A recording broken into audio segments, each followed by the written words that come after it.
Welcome to morning మన్నా. నేటి వాక్య దర్శనం కొరకు కీర్తన గ్రంథం 34వ సంకీర్తన 10వ చరణం. సింహపు పిల్లలు లేమిగలవై ఆకలిగొనును, యెహోవాను ఆశ్రయించు వారికి ఏ మేలు కొదువై ఉండదు. మరొకసారి దేవుని వాక్యంలో నుండి చాలా అద్భుతమైన వాగ్దానమును గురించిన మాటలు ఈ ఉదయకాల సమయంలో 4 విషయాలు మనం నేర్చుకోవాలి. నెంబర్ 1, పోవర్టీ, లేమి. ఈ మాటను మనం జాగ్రత్తగా ఆలోచన చేస్తే సింహపు పిల్లలు లేమి కలిగినవై అని రాయబడతా వచ్చింది. అరణ్యం మొత్తానికి, అడవి మొత్తానికి రాజుగా పిలువబడుతున్న సింహము, దాని తర్వాత వచ్చే కొదమ సింహపు పిల్లలు కూడా లేమి కలిగినవై, అవి పేదరికాన్ని అనుభవించి తినటానికి కూడా ఆహారం లేని పరిస్థితులు వచ్చినాయి అన్న సత్యాన్ని బైబిల్ మనకు నేర్పిస్తూ ఉంది.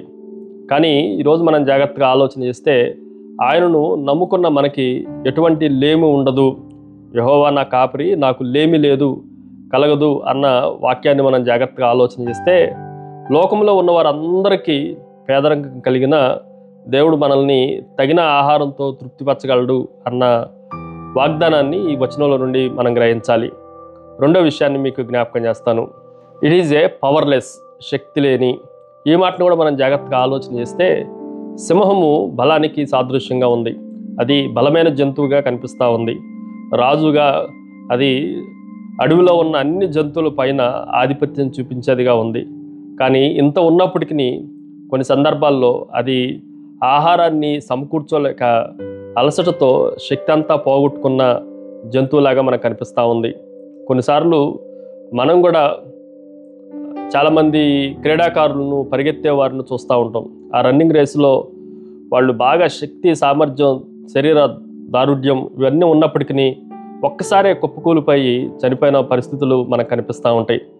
మానవ బలం కానీ, జంతువుల బలం కానీ అవి శక్తి లేనివి అన్న సత్యాన్ని కూడా మనం గ్రహించాలి. మూడో విషయాన్ని మీకు జ్ఞాపకం చేస్తాను. It is a pursuit, అనుసరించుట.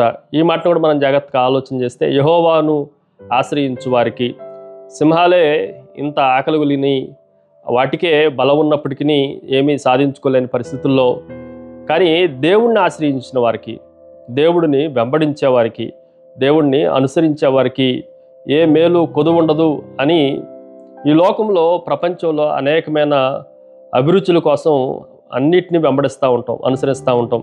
కానీ జీవితం ఎప్పుడూ నెమ్మది కలిగి ఉండదు. కానీ ఒకసారి దేవుణ్ణి అనుసరించడం, వెంబడించడం మనం నేర్చుకుంటే అన్నీ ఉన్నట్లుగా మనకి దేవుడు సంపూర్ణమైన శాంతిని, నెమ్మదిని ఇవ్వగలడు. నాలుగో విషయాన్ని మీకు జ్ఞాపకం చేస్తాను. ఇట్ ఈజ్ ఏ ప్రామిస్, ఏ మేలు కొదువై ఉండదు. ఈ మాటను మనం జాగ్రత్తగా ఆలోచన చేస్తే మంచి అంతటిని, మేలులన్నిటినీ మన జీవితాల్లో అన్ని మేలులు, ఒక్క మేలు కూడా పోకుండా దేవుడు మనకు సమకూర్చేవాడు అని ఈ వాగ్దానం మనకి జ్ఞాపకం చేస్తూ ఉంది. కాబట్టి సింహాలు కానీ, బలమైనవి కానీ వాటికి లేనప్పుడు కూడా బలహీనమైన మనం మన శక్తి మీద కాకుండా దేవుని ఆశ్రయించడానికి మనం తీర్మానం చేసుకుంటే దేవుడు మనకు ఏది కొదువు లేకుండా సమృద్ధిని ఆయన ఇవ్వగలడు. ప్రార్థన. సకల ఆశీర్వాదములకు కారణభూతుడు తండ్రి, ప్రతి మేలుతో మమ్మల్ని తృప్తిపరుస్తానన్న వాగ్దానాన్ని మా జీవితాల్లో మీరు అనుగ్రహించినందుకై మిమ్మల్ని స్తుతిస్తూ యేసు నామమున అడిగి వేడుకొంచున్నాం తండ్రి. ఆమెన్.